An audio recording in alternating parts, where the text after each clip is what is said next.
மாதா தொலைக்காட்சி அன்பர்களே, இறந்த நம்பிக்கையாளர்களின் ஆன்மாக்கள் இறைவனிலே நித்திய இளைப்பாற்றை அடைய நமது மாதா தொலைக்காட்சியோடு இணைந்து ஒரே குடும்பமாக மன்றாடுவோம்.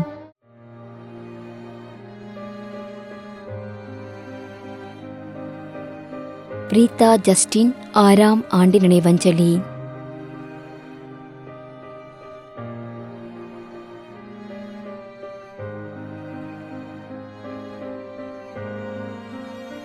திரு எஸ். ஜோக்கின், பெங்களூர், 48ஆம் மாதம் நினைவஞ்சலி.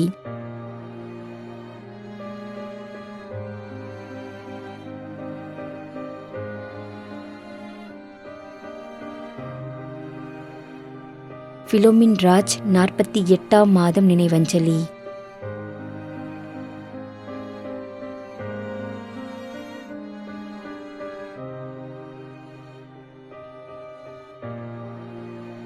திரு பீட்டர் ராஜ், திருச்சி, 4ஆம் ஆண்டு நினைவஞ்சலி.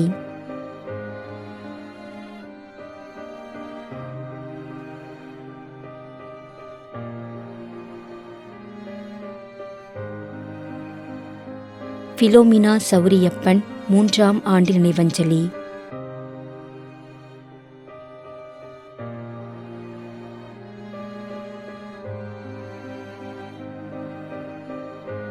சாந்தா குரூஸ் ஆரோக்கிய சுவாமி, திருமலகிரி, செகேந்திராபாத், 3ஆம் ஆண்டு நினைவஞ்சலி.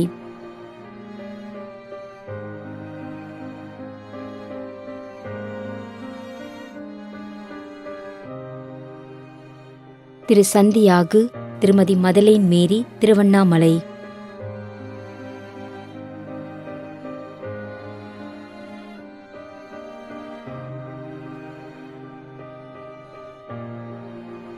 We. Sengol Fathima, V. Joseph Silva Rex.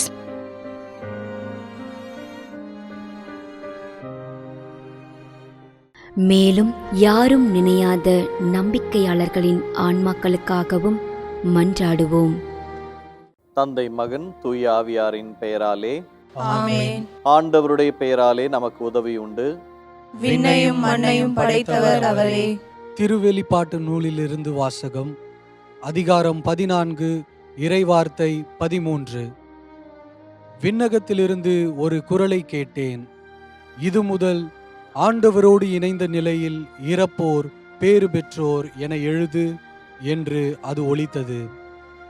அதற்கு தூய ஆவியார், ஆம், அவர்கள் தங்கள் உழைப்பிலிருந்து ஓய்வு பெறுவார்கள், ஏனெனில் அவர்களின் செயல்கள் அவர்களை பின்தொடரும் என்று கூறினார். ஆண்டவரின் அருள்வாக்கு. இறைவனுக்கு நன்றி.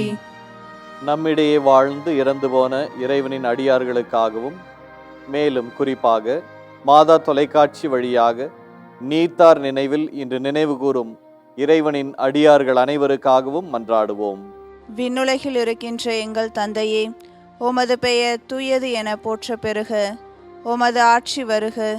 உமது திருவுளம் விண்ணுலகில் நிறைவேறுவது போல மண்ணுலகிலும் நிறைவேறுக. எங்கள் அன்றாட உணவை இன்று எங்களுக்கு தாரும். எங்களுக்கு எதிராக குற்றம் செய்வோரே நாங்கள் மன்னிப்பது போல எங்கள் குற்றங்களை மன்னியும். எங்களை சோதனைக்கு உட்படுத்தாதேயும், தீமையிலிருந்து எங்களை விடுவித்தருளும். ஆமென். மன்றாடுவோமாக. இறைவா, இரக்கம் காட்டுவதும் மன்னிப்பளிப்பதும் உமது இயல்பு. ஆகையால் உமது திருவடிகளுக்கு வந்துள்ள இன்று நாங்கள் நினைவு கூறும் ஆன்மாக்கள் மீது இரக்கம் கொண்டு அவர்களுடைய குடும்பத்தார் மற்றும் மாதா தொலைக்காட்சி குடும்பம் செலுத்தும் ஜெபங்களை ஏற்று அவர்களது குற்றங்களையும் அவற்றிற்குரிய தண்டனையும் மன்னித்து அமைதியையும் முடிவில்லா வாழ்வையும் தந்திடுமாறு எங்கள் ஆண்டவராகிய கிறிஸ்து வழியாக உம்மை மன்றாடுகிறோம். ஆமென். நிலையான இளைப்பாறுதலை ஆண்டவரே இவர்களுக்கு அளித்தருளும். முடிவில்லாத ஒளி இவர்கள் மேல் ஒளிர்வதாக. இறந்த நம்பிக்கையாளர்களின் ஆன்மாக்கள் இறைவனின் இரக்கத்தினால் அமைதியில் இளைப்பாறுவனவாக. ஆமென்.